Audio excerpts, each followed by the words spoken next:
Avec Caroline Loyer sur ce plateau aux États-Unis, Donald Trump est toujours empêtré dans l'affaire Epstein. Le président américain, Caroline, poursuit maintenant en justice le Wall Street Journal. Ça avance. Oui, une plainte pour diffamation. Donald Trump réclame au patron du journal, Rupert Murdoch, au moins 10 milliards de dollars. Dans un article paru la semaine dernière, le Wall Street Journal affirme que le président américain aurait signé en 2023, à l'occasion du 50e anniversaire d'Epstein, une lettre au contenu graveleux contenant plusieurs allusions sexuelles.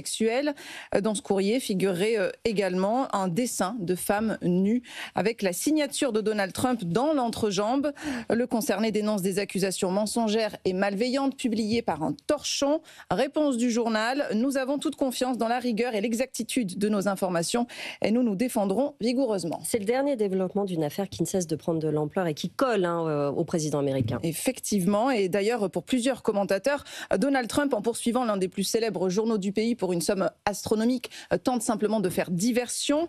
Le président américain et Jeffrey Epstein étaient notoirement proches pendant des années, si ce n'est des décennies. En 2022, Trump disait de son ami qu'il était formidable, ajoutant: on dit même qu'il aime les belles femmes autant que moi et beaucoup d'entre elles sont plutôt jeunes. Il a ensuite pris ses distances. Epstein, accusé de pédocriminalité, s'est suicidé, on le rappelle, en 2019 dans sa cellule. Depuis, une multitude de théories complotistes sont nées et durant sa campagne, Trump et son entourage avaient promis de faire toute la lumière sur cette affaire. C'est le contraste entre cette promesse et ce qui se passe aujourd'hui qui provoque la colère de la base MAGA. Oui, la base la plus conspirationniste et la plus radicale est en colère. Elle est en colère véritablement depuis le 7 juillet, lorsque le département de la justice et le FBI ont annoncé n'avoir découvert aucun élément nouveau dans ce dossier. Or, en février, sur Fox News, Pam Bondi, à la tête du ministère de la Justice, avait mentionné avoir en sa possession une liste de clients. Plusieurs partisans ont brûlé leur casquette rouge, accusant l'administration de dissimuler la vérité.